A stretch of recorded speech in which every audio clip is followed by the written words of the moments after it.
Hello, everybody out there. This is David Rovics coming back to you with another episode of Discussions, a random sort of program that I host on some weekday mornings, usually at 10 a.m. Pacific, and it goes out as a podcast afterwards. You can find it if you look for This Week with David Rovics, wherever you get your podcasts. And we are broadcasting live now on the Facebook pages of Cable Community Radio and Popular Resistance, among various other places. And I'm very glad to be spending the hour now with my old friend, Jonathan Matthew Smucker, who has been a very effective organizer for a very long time and an author as well. Wrote a wonderful book called Hegemony How-To, a roadmap for radicals, which explores the idea of organizing in ways that are actually effective.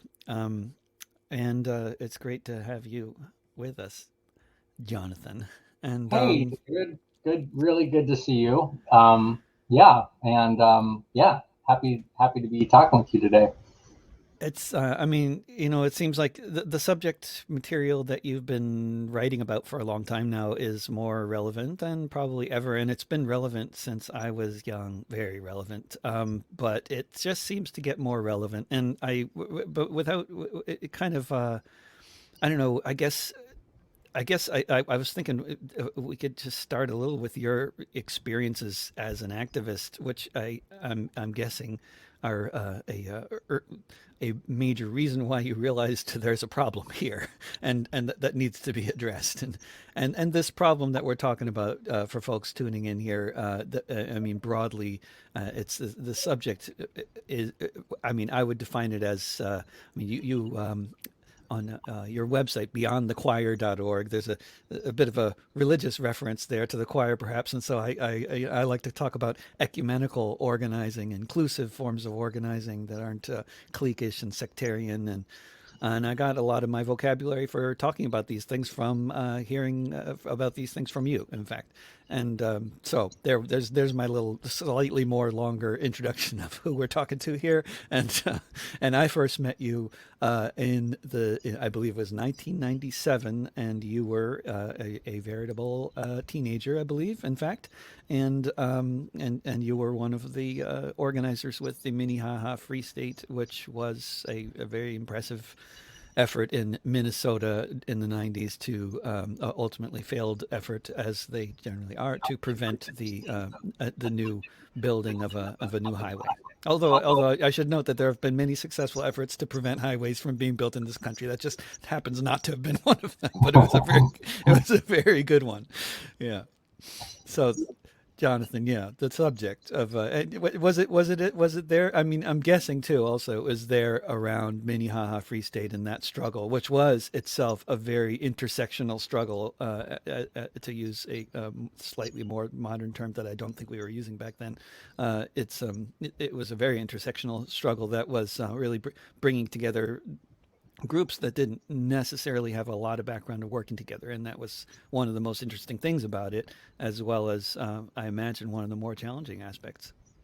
Yeah, yeah, for sure. I learned a lot at that campaign for certain. Yeah, I was barely not a teenager. I was 98. I guess we met summer of '98 when I was 20 years old. And Yeah, and I had the basically the 3 years prior to that, I had dived headlong into the kind of activist the pockets of activist scenes that I found when I came of age in the mid '90s. I was raised. You mentioned the religious reference. I was raised pretty conservative Mennonite in Lancaster County, outside of a little town called Burdenhand, raised on a farm. Working class, very religious, pretty apolitical, but socially conservative. And it But the was, Mennonite thing, I mean, for those who don't know, that is although you talk about it as being conservative and everything, and surely it is, but the Mennonites have a long pacifist tradition. I don't know, was that very influential when you were a kid? yeah, yeah, for certain. I mean, what's interesting about it, I mean, Mennonites, just like so many other denominations, run the spectrum. So, a lot of progressives are like, oh, Mennonites, you're so progressive. I was like, yeah, those are the ones you meet. um, and so, yeah, while pacifism was a big part of it, it was the pacifism I was raised with was about the most depoliticized pacifism that you could possibly imagine, right? It kind of looked out for our own to make sure that we didn't have to do military service, but there was no political discussion behind it. It was just like, this is a matter of theology, just like baptism by choice was a matter of theology. And yeah, so, and don't get me wrong, like I'm not just, there are actually a lot of things that years later I really valued from being raised Mennonite, the sense of really strong community and mutual aid and elements of solidarity and mutual aid that were just totally stripped out of the money economy, right? Of childcare and all the stuff, and a sense of we're in this together and people aren't expendable. Like some of those things I really take with me, and I look at the left and I'm like, I wish we had some of these things, right? But then it came with the garbage too. It came with the patriarchy, the anti sexuality, homophobia, etc. So it was a mixed bag. But that said, I was politicized in high school through kind of a series of accidents. It was racism at my high school, and homophobia, and it was it was perpetuated by the people who I was friends with in junior high. And then, like, through a series of accidents, I kind of fell into, I started playing guitar in 8th grade. I fell into the artsy crowd and whatnot, and then was friends with more like artistic people and people of color at the school. And then those farm kids that I was friends with growing up, and not all farm kids, hashtag, but like some of them became these kind of perpetrators of racism at my high school. And I was politicized. I didn't have the vocabulary to be politicized. I just knew what was happening was wrong. And when I saw the school administration turned a blind eye to these acts of aggression, and when I saw the relationship of some of the aggressors with their parents being on the school board and things like that, it was like that was the structural kind of politicizing aspect. And long story short, at the same time I started reading about the global economy, I started reading. I just, how one thing leads to another. I started to become politicized. I started reading things. I started going to Mennonite Central Committee's Alternative Resource Library, which is in Lancaster County. Somebody turned me on to it. I started reading publications like Multinational Monitor, The Catholic Worker, New Internationalist, things like that. Started learning about union organizing. I was 16, 17. Then I started going to Mumia protests, Mumia Abu Jamal this is like 1995, 94, 95 in Philadelphia. And then I left home. I went hitchhiking all across the country, and I kind of dove headlong into, what I found of kind of an activist subculture. I lived in Catholic worker communities for 2 years, and I found Earth First, and that's around when I found the Minnehaha Free State, which was, ended up being a 16-month land occupation to stop highway rerouting, and it was a really interesting coalition that you named that included the American Indian movement, the Mendota Dakota, the Mendota Wakantan Dakota community, a more kind of liberal to, actually all over the place, neighborhood coalition, very mainstream neighborhood coalition, and then Earth First, and an environmental organization, Sierra Club was involved. And it culminated in this occupation of land with really, militant, nonviolent tactics and all sorts of tactics, legislative tactics, lawsuits. And that was really, that was my organizing boot camp. And it was organizing in a really rare sense where I was learning all sorts of things, from door knocking and talking to neighbors to like legal strategy, lawsuits, and legislative strategy, and direct action, and kind of arcs and media and communication skills. And it was really the first moment in my organizing work within like 3 years where there was a campaign where suddenly it dawned on me, wait a minute, we could win. And we didn't win, right? But winning became a real possibility in my mind. And what I realized, I kind of had some disillusionment that the previous 3 years, when I dove into the Catholic worker and a bunch of different protests, it was this really righteous space where, I mean, it wasn't that people didn't want to win. It was just that like there was no foothold on how to get from point A to point B. Like we were in a historically weak time. It was, the Yeah. quote unquote end of history. It was there is no alternative. And it felt real. It was really hard. We didn't have power. And so, And I people talked like, I mean, as they do, of course, about things like bearing witness and the idea of like at least somebody's going to pour blood on this missile silo, even if we have no power to do anything. I mean, that was the kind of I mean that it was and is a certain very important kind of element of the whole left scene, I guess that you're kind of coming out of. But this idea of winning is rather than just being morally right is really quite a concept, isn't it? Yeah, and to be fair, I think there were a lot of people that understood that, that were like, hey, like I don't see how we can win, but like it's better to stand up and at least bear witness, at least register that, not all Americans stand with US imperialism and empire, but whatever it was, that and I agree with that, right? Absolutely, right? Like and a lot of these folks, my mentors in the Catholic worker movement at the time and whatnot, were people who had been part of, even like you mentioned, kind of the plowshares movement. Well, like when the plowshares movement came of age, like in the early 80s, it was in the context of major anti-nuclear campaigns, and it played a part within a broader context that wasn't just like, you know, you know, uh, doing things in a vacuum. But what I kind of found and became disillusioned with is that those dynamics, you can become accustomed to marginality. And not only can you become accustomed to marginality, you can become attached, even addicted to it. Because, look, and let's talk about for a second, the positive aspects of this, right?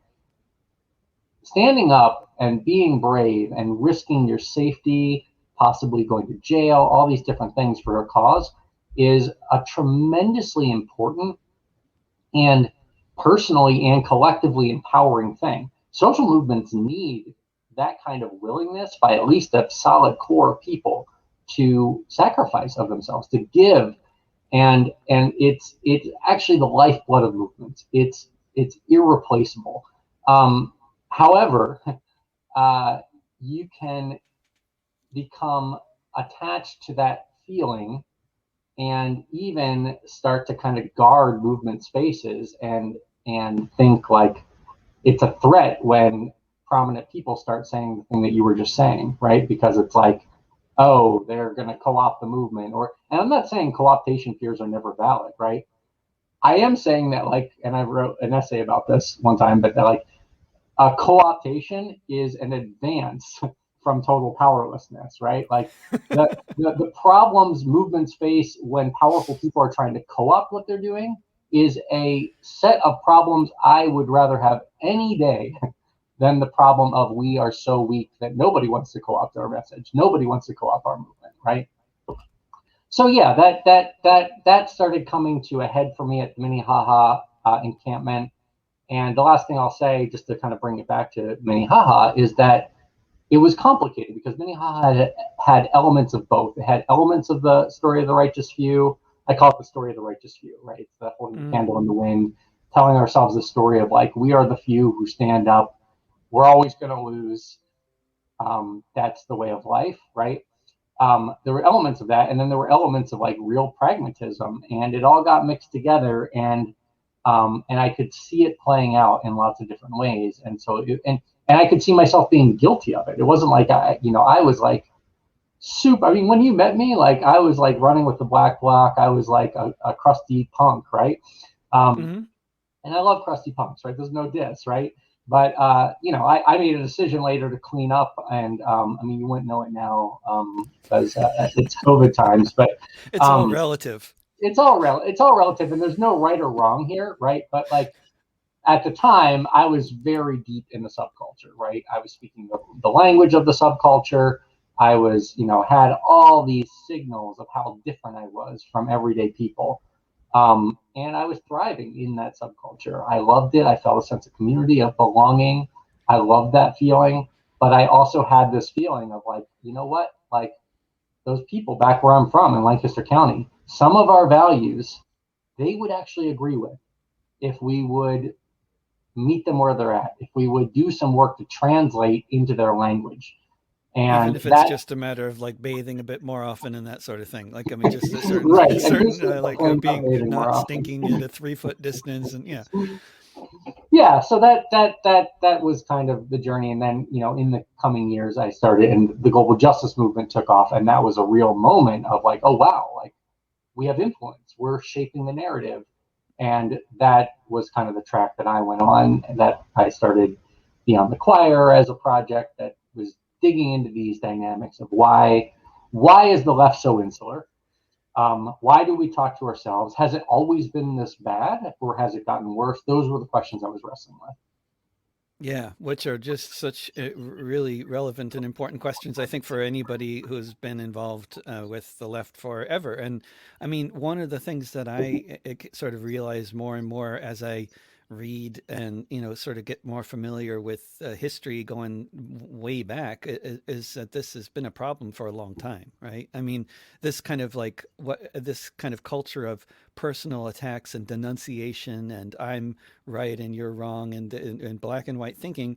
I mean, it just kind of seems to be pervasive on the left, at least going back to the 1840s. And Karl Marx himself was very, very much engaged in these kinds of personal attacks.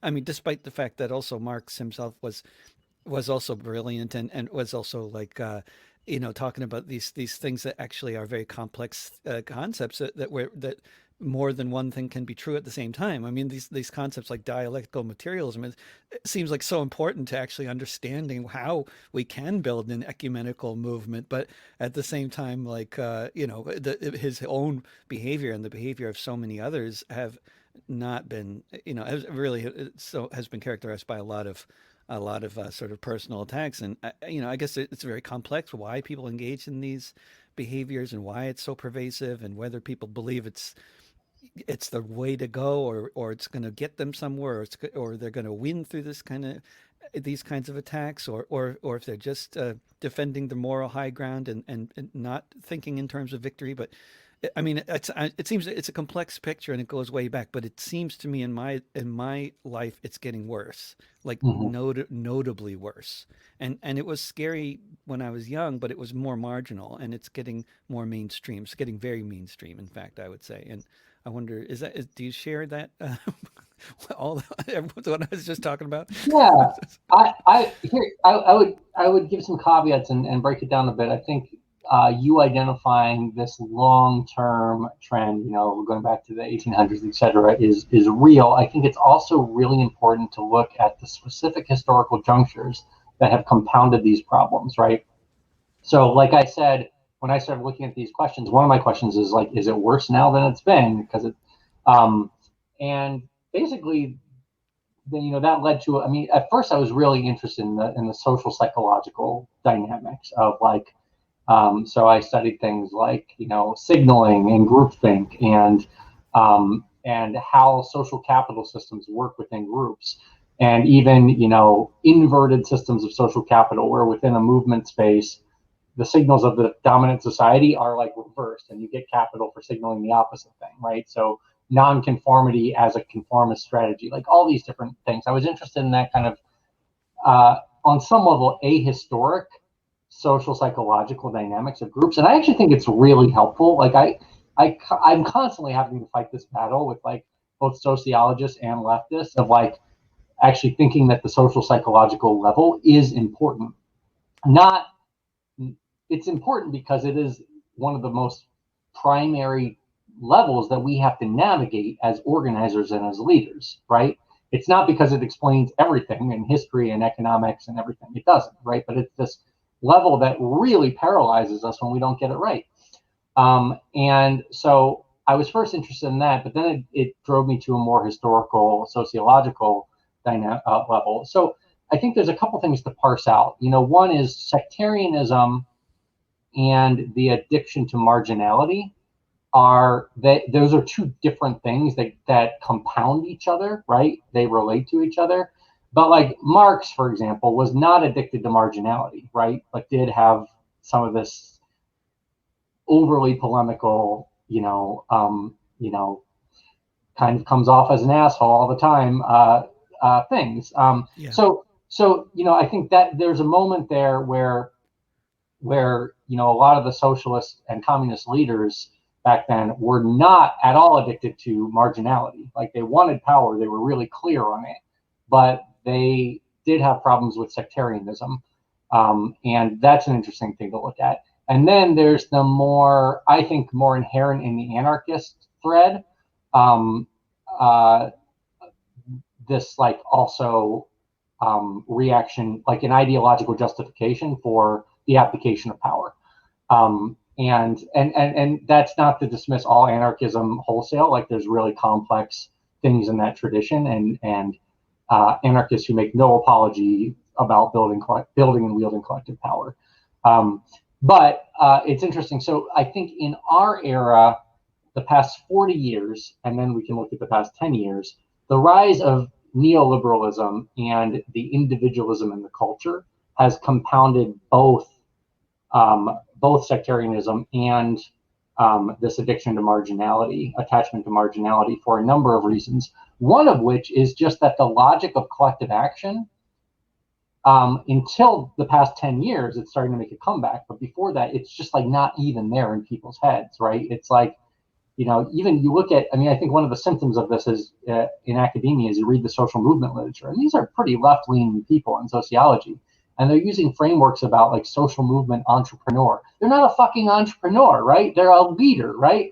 It's a collective enterprise. It's not, it's not like these entrepreneurial individualistic frameworks we're just like colonizing everyone's thinking. And I think it's kind of a weird accident of history or irony of history that like right at the time that Reagan was coming to power with this narrative of like the scariest words in the English language are I'm here from the government or whatever, and like the government's not the solution to our problems, the government is the problem.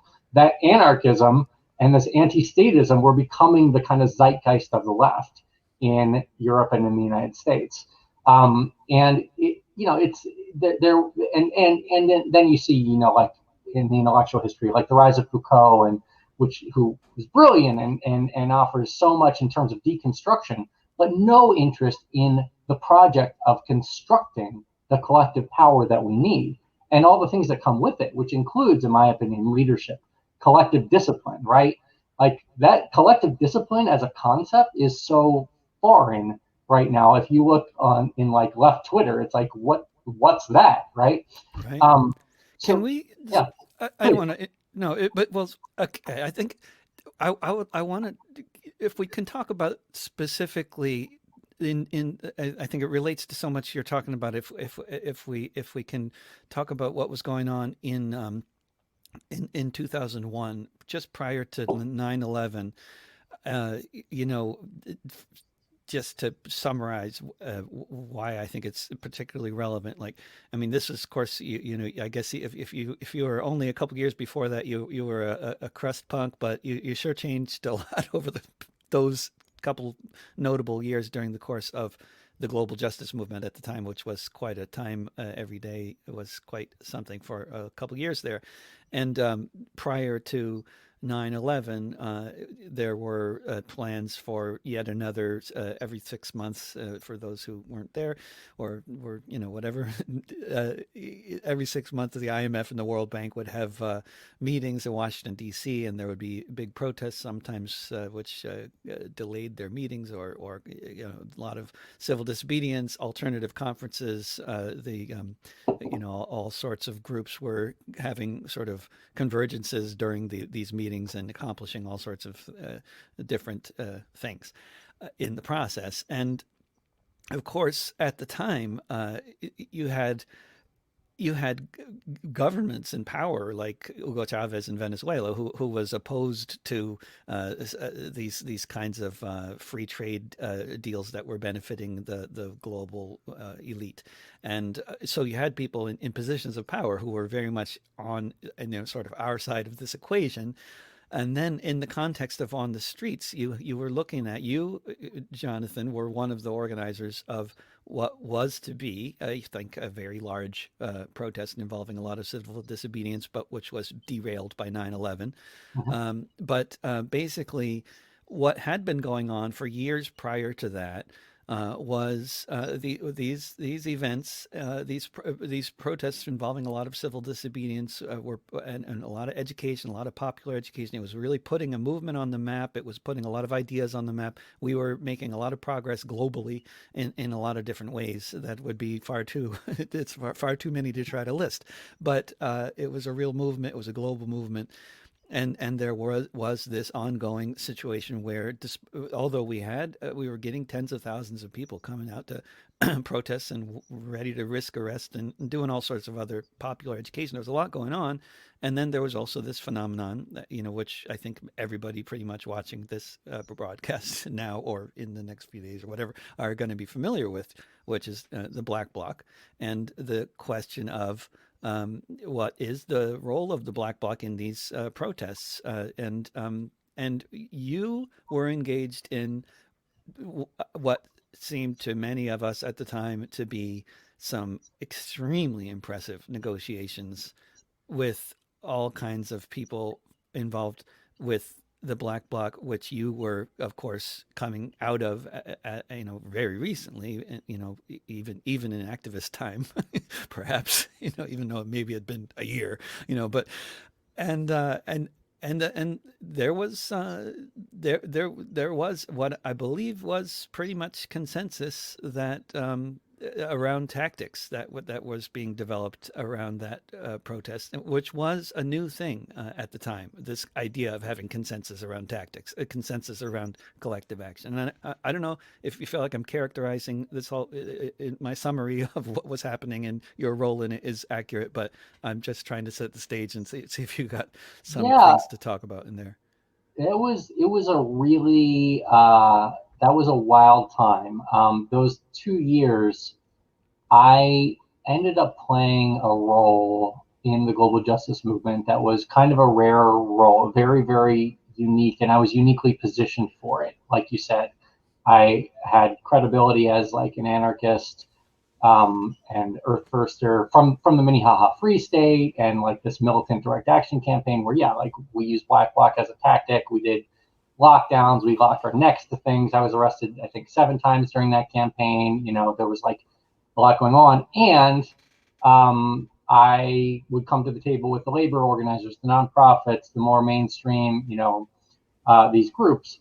And I mean, right. So this idea of collective discipline that I was talking about, I think really comes up here. The push I was making, I was like, look, you're an anarchist, so am I. I actually, like, just to be clear, I don't identify as an anarchist anymore, even though I've been very influenced by that tradition.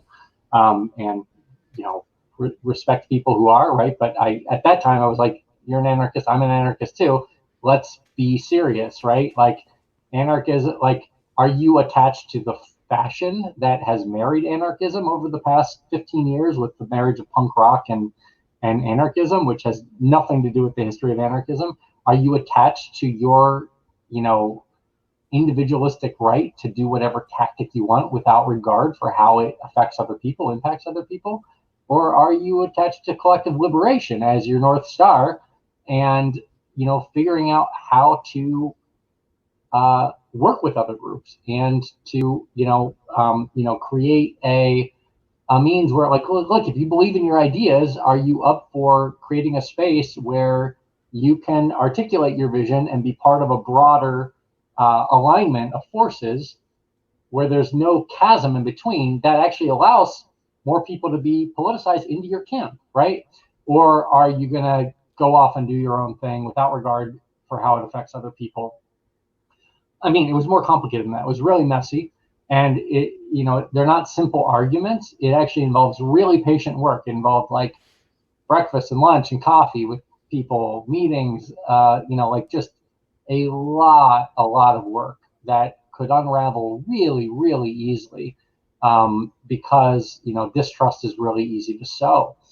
So yeah, I was doing that. I had actually done that for April 16, 2000, which was the first big protest against the IMF World Bank, the first big protest after Seattle. And that was pretty successful in doing that. And And then the we were first gearing time up I for ever saw police try to kill people with a motor vehicle.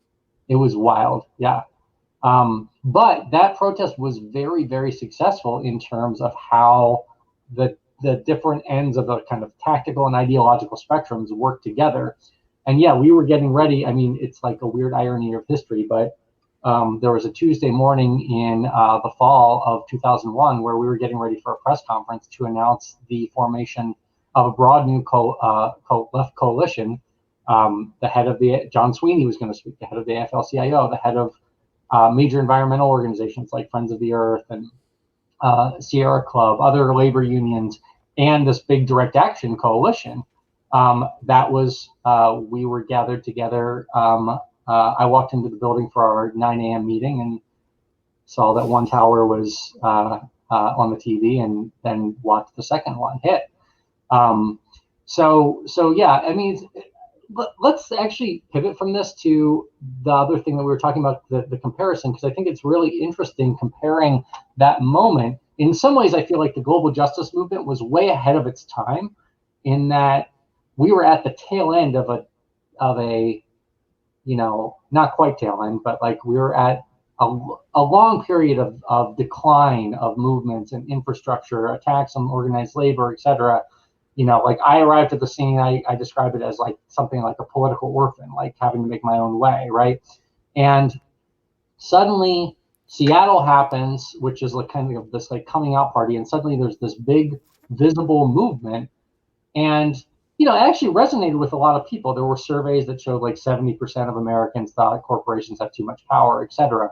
But it was, and the internationalism was phenomenal, actually, when you compare it to today, too, right? It was like from the get-go, like it was like the movement in the US saw itself as joining a movement that had originated in the global South against austerity, structural adjustment programs, IMF, World Bank, et cetera. And that was the narrative. And it was like, there was actually a tremendous amount of collective discipline. There were actually some specific organizations like Earth First, like the Ruckus Society, that had built a cadre of, direct action people that at least had, maybe they weren't that ideologically developed, right? But like had tactical discipline, right? Understood the need to work together and to trust each other and all that. A lot of skills, so many skills that those trainings taught people. And at the time, I was like, seemed like everywhere I went, there was another training happening, and I thought, how many trainings do we need? Like, can't we have an action? But then after now that the trainings aren't happening, gosh, now I so realize how important they were, and how and I feel stupid for any time I ever complained about that, another training going on. That's it. I mean, now we're in a moment where the culture, like political opinion, is on our side, right? Like there's a crisis of authority in the culture that's been rising for 15 years, that's at a head. People are ready for the solutions that we're ready to suggest, but like we're really in a race against time to rebuild the kind of collective power, organization, and skills, and to create a culture of collective discipline. I actually think it's important here to not see the dialogue of Twitter, et cetera, to give it, I mean, it's coloring everything, but I think under the surface, there are actually far more skilled leaders and campaigners now than there were 20 years ago. It's just that the dominant culture in the left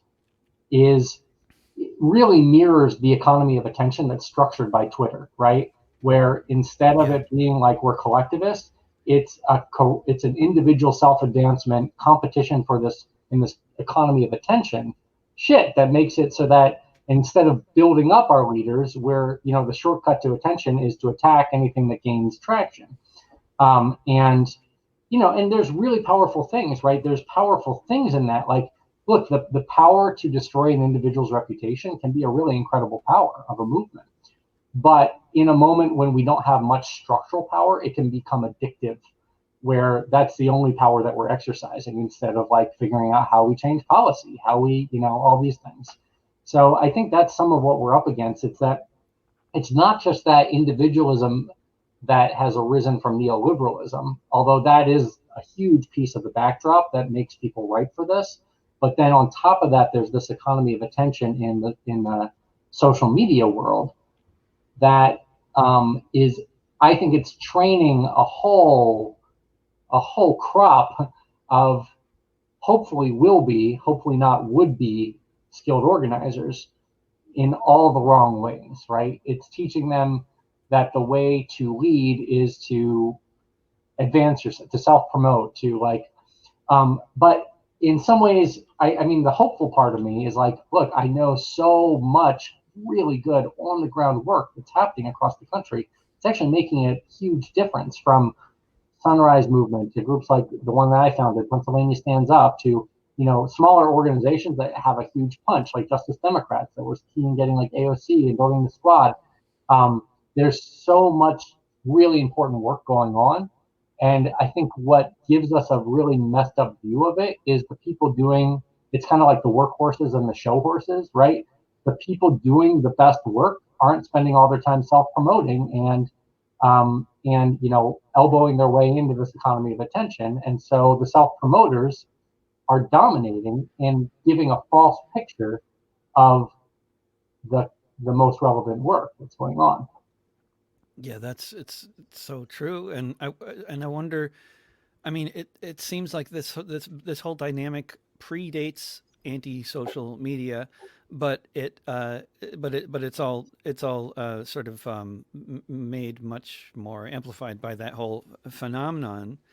And and I wonder, and it's sort of like, it seems like the phenomenon of social media that kind of forces the hand, like something, this phenomenon has to then be dealt with even more urgently than before, because it's so distorted and amplified by Twitter and Facebook. And but what's the I mean, so can you talk more about what the approach is that can and that can try to change this sort of flaw in the culture? I mean, and if you think that's an accurate kind of description, and I Yeah, mean, I mean, is this phenomenon that we're talking about, that this problematic phenomenon, like, I mean, I guess it's many things, and you can call it many things, and it has many different aspects to it. So it's not just one thing, but it's there is this sort of individualistic quality to it, and this I'm better than you kind of, I'm a better anarchist, I'm a better whatever kind of thing, and this denunciatory, this need to disavow, to denounce, to find separate, to find a reason why you don't have something in common with someone rather than what you do have in common. I mean, that seems to be the general kind of impetus, and I wonder what's the how do we try to address that? And then, and also, it seems to me, and I know I'm asking something that's way more than one question here, but like, it seems to me that even if we can try to address that basic problem and have vocabulary to talk about it, there's always this problem of provocateurs, of the actual police. And this is something I think bears some talking about, and it's something that you've personally had a lot of experience with, of provocateurs within government agencies doing things to divide and conquer the movement through covert and overt ways.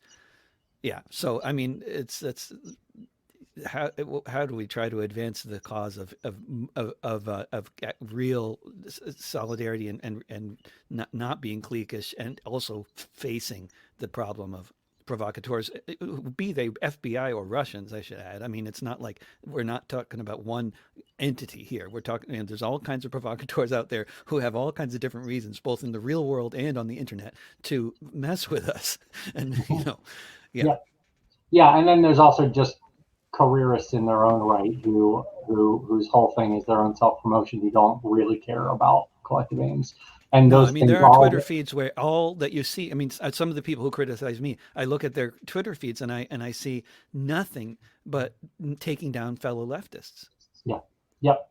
A friend of mine once told me, I don't know if they invented this line or not, but it's like, if you're really mad and you want to feel your impact, the easiest thing to do is always punch the person right next to you, right? And that I think that's just a phenomenon in the left. So there's a couple. I mean, I think it's complex, and I think it's really hard work. Um, and so one thing I with the historical parallels, real quick tangent here. Todd Gitlin's old book about the way I forget what it's called, the way the mass media impacted collective leadership and group decision making and collective culture in the late 60s, like with SDS and what became the Weather Underground, et cetera, and the Black Panther Party, is really a worthwhile read. I can't remember what it is. The whole world was watching. I can't remember.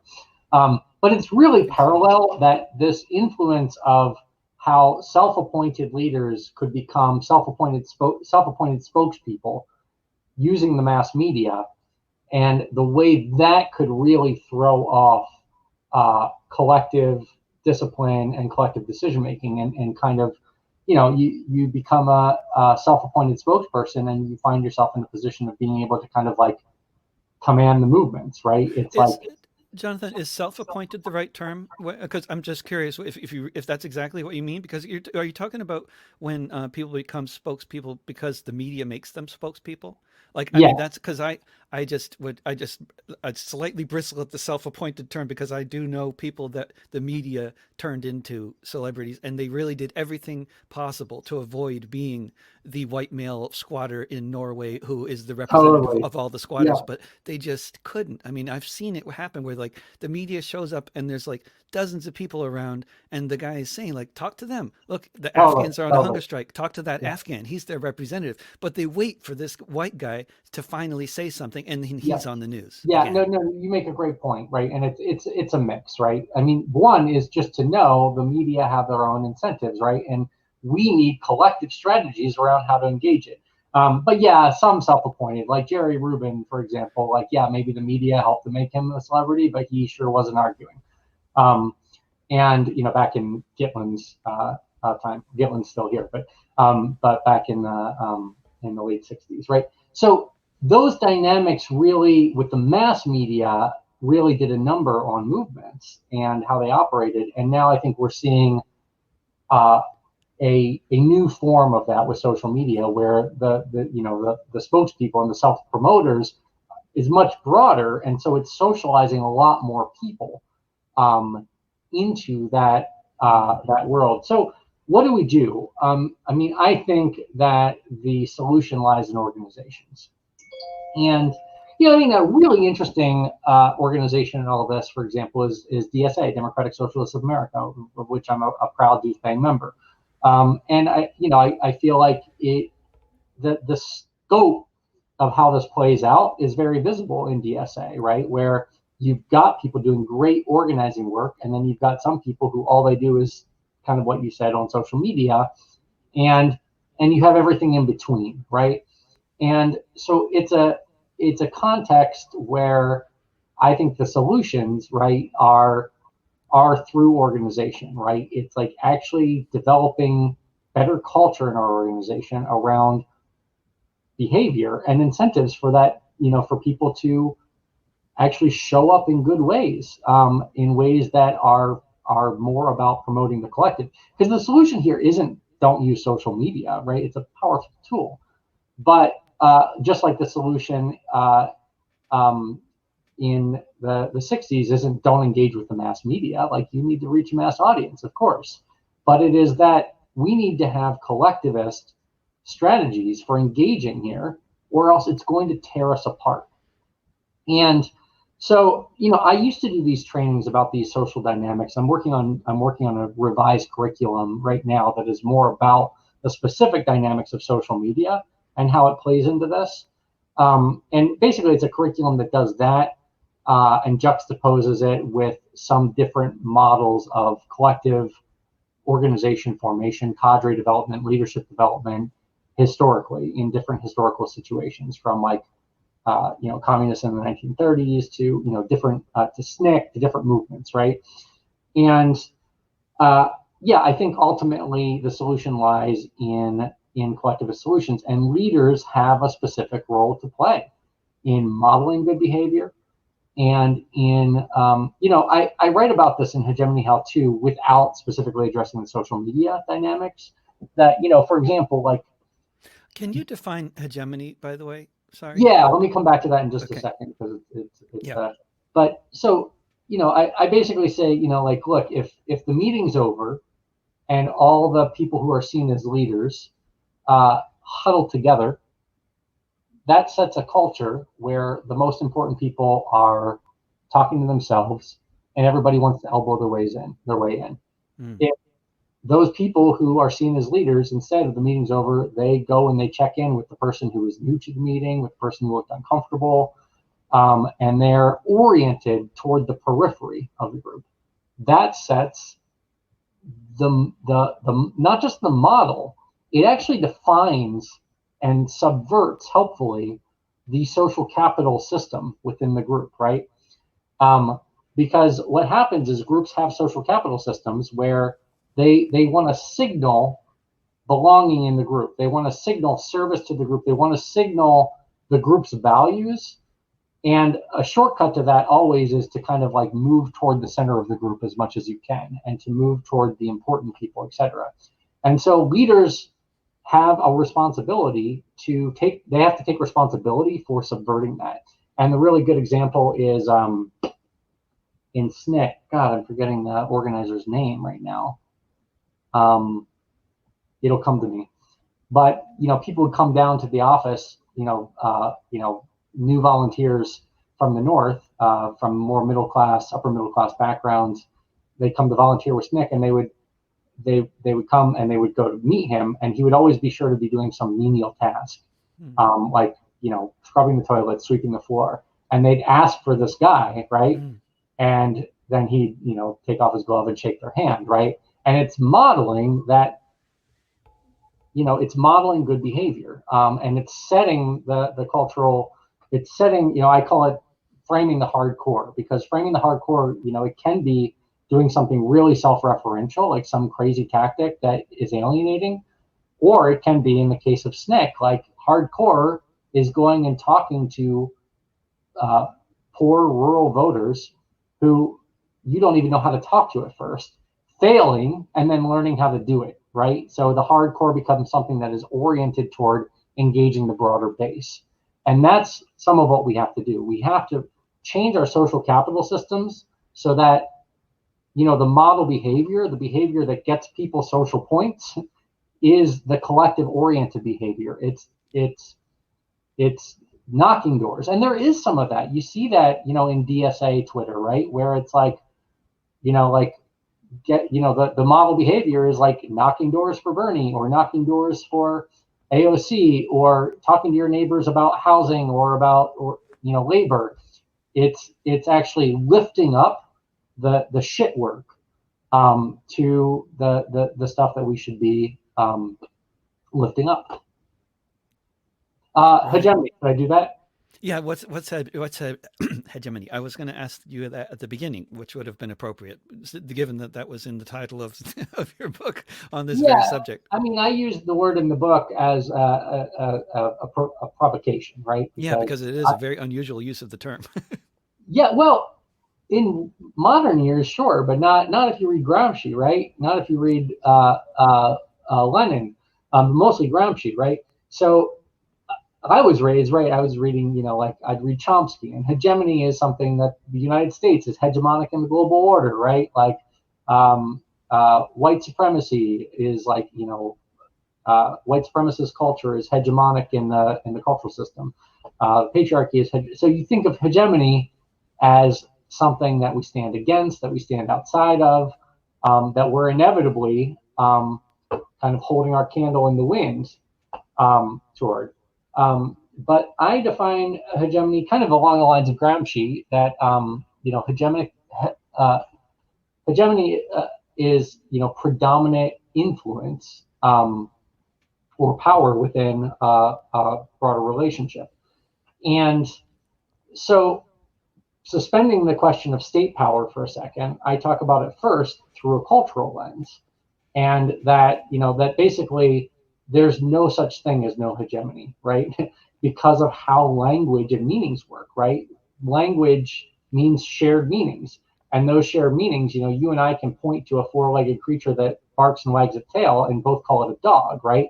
Well, that seems very benign and no real ideological content. But when we start getting into concepts about money, economy, politics, those concepts aren't neutral. They're defined in particular ways. And those concepts have bearing for power relationships, right? And there's no way around having common meanings. Without common meanings, there's no communication. So it's actually in our interest to define the common sense assumptions of the society, not as like greed is good or we have to lift ourselves by our own bootstraps, but as, from each according to their need to each according to their ability to each according to their need, or do unto others as you would have others do unto you, or workers of the world unite, right? Those are hegemonic or not hegemonic contents, depending on the, like we are the 99%, right? That's pretty good. So even democratic socialist, that's pretty good, right? I mean, these two words together, whatever people think of the words individually, when you put them together, they make so much more sense even to just anybody than one word by itself. Exactly. So my starting place with the hegemonic contest is the contest over meanings and symbols. And I assert that how symbols are meant, who can claim them, etc., matters profoundly. It's a contest that you can't escape from. You can eschew the contest, but somebody is still winning it, and it is in our interest to contend and to win that contest, right? Constantly. So that's the first assumption. And then the second, is more complex, and it goes to state power, and it's to say, like, we're actually interested not just in changing the popular meanings, but you can change that. You can have a situation where 90% of the people agree with you, but if 10% of the people still have the power, or 10% of the people support the even smaller number of people who have power, well, that's no good, right? We're not just gonna kumbaya until everybody agrees with us. We are going to make the people who don't want to redistribute, hoarded resources and wealth, redistribute it. We actually have an interest in redistributing wealth and power in society and in shaping policy. And it's this is not to throw under the rug the complexity and the moral and strategic complexities of power, and how power's corrupting influence, the tendency toward bureaucracy, the tendency toward authoritarianism. These are real things to wrestle with, and that the history of the 20th century really, there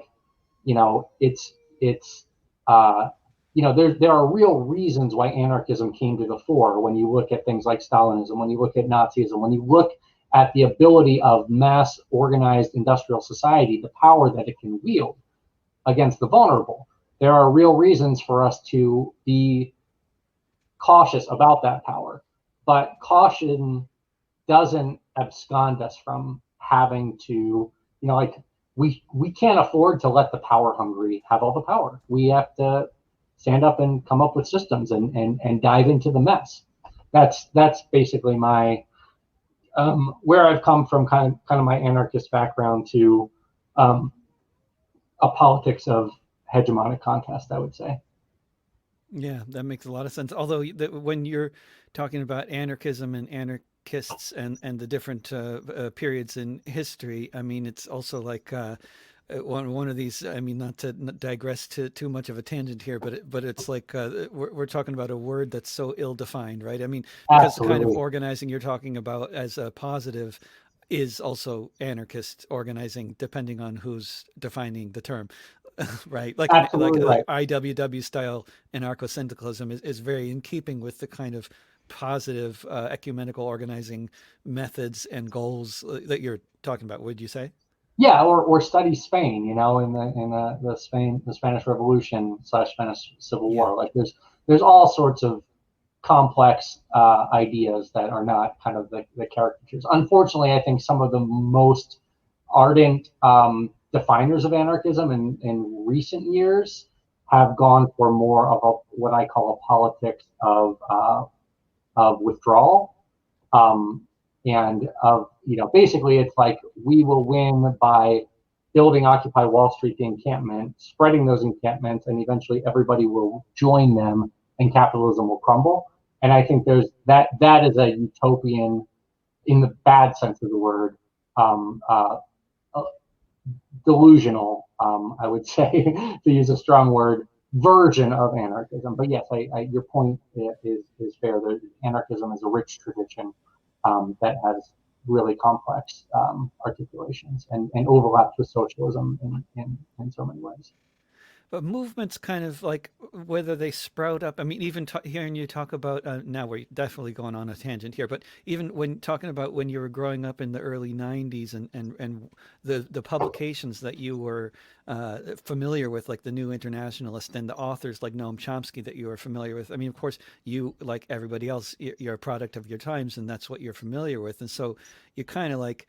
I mean, in a way, it's sort of like a nice little advantage to have become familiar with Chomsky at a early age, for example, like, compared to somebody else who just didn't have that opportunity. And then the idea of, all of us taking over parks at the same time, I mean, it might make as much sense as the harmonic convergence did to people who thought if we all meditated at the same time in 1984, we're going to, you know, cure pollution or something, but there were people who really believed it, and for some of them, I guess maybe they didn't have much to go on. So, Well, and to be clear, that tactic of occupation spreading across the country, I was part of it. I was spreading it. It made all the sense in the world as a tactic as within a an tactic, art. not as a goal. Yeah. I Exactly. mean, not as I loved it. I think, yeah, the physical space phenomenon is such an important thing, isn't it? Yeah. So I do have to go in a minute, so maybe we should do one last question, or however you want to do. Yeah, I was just we started a couple minutes late. I was going to notice the top of the hour, and now here we are. But yeah, thank you very much, Jonathan. It's been such a pleasure, and I think that's just great. I don't want to make you go over time. You got something coming right up. So go to Yeah, beyondthechoir.org and check out and read your book. And it needs an audiobook version. You got an audiobook version? I Or don't yet, but I'm no? hoping to come out with one when my new book comes out. To come out Oh, with one for fantastic. Hegemony How-To, and yeah, you can order the book at hegemonyhowto.org. Um, Hegemony what? hegemonyhowto.org. Hegemonyhowto.org. Yeah, and so Fantastic. you can order it there from AK Press directly. There's also the Amazon option, but And what's the you new know, book? the new book is called "Fuckers at the Top." It has a little asterisk over the U. A practical guide for overthrowing America's ruling class. And when will it be out? That's the big question. I'm a little off schedule, so in the Can't next year. imagine why. Yeah, good, good. Yeah, but really good talking with you, David. Yeah. I'm always down for talking about these questions. I think, just to I guess a final word I would say is, despite it all, I'm hopeful because, there's always a lot of garbage happening. There's always a lot of toxicity. But the God, you look at this generation, you look at millennials and Generation Z, and I look at the people, when you met me and I was 20 years old at Minnehaha, I look at the 20-year-olds that I've been working with like Sunrise Movement, etc., and how far advanced they were, compared to everybody my age at that time, in terms of tactical know-how, strategic know-how, understanding of history, and a sense of collective and political agency. I mean, we have a crop of young, savvy organizers who are mad as hell, who is the most progressive and most racially diverse generation in American history. And when they come to power, look out, world. It's gonna be a different day, in my opinion. We'll see. Here, here. Let's hear it for optimism. I just like the optimism. Talk to you soon, Jonathan. Okay, thanks, David. Bye. Thank you. And thanks everybody for tuning in to this discussion with Jonathan Matthew Smucker. And go to beyondthechoir.org and check out his wonderful books and other content and upcoming book. And let's see, tomorrow, Saturday, 1 p.m. Pacific, 4 p.m. Eastern, I'll be doing a little concert from right here in my living room. And on Monday, Memorial Day, there will be a gathering that I'll be singing at Kelly Butte here in Portland, Oregon. If you're local, it'll be actual in the real world physical gathering, 1 p.m. Pacific time on Monday, Memorial Day at Kelly Butte. Hope to see folks there who are local and folks who are not local online tomorrow at the same time, 1 p.m. Pacific, on some of these channels that you're looking on anyway. And yeah, remember, mutual aid will get us through. Don't pay the rent unless you really have to. Trust your neighbors. Collective action gets the goods. Bye for now.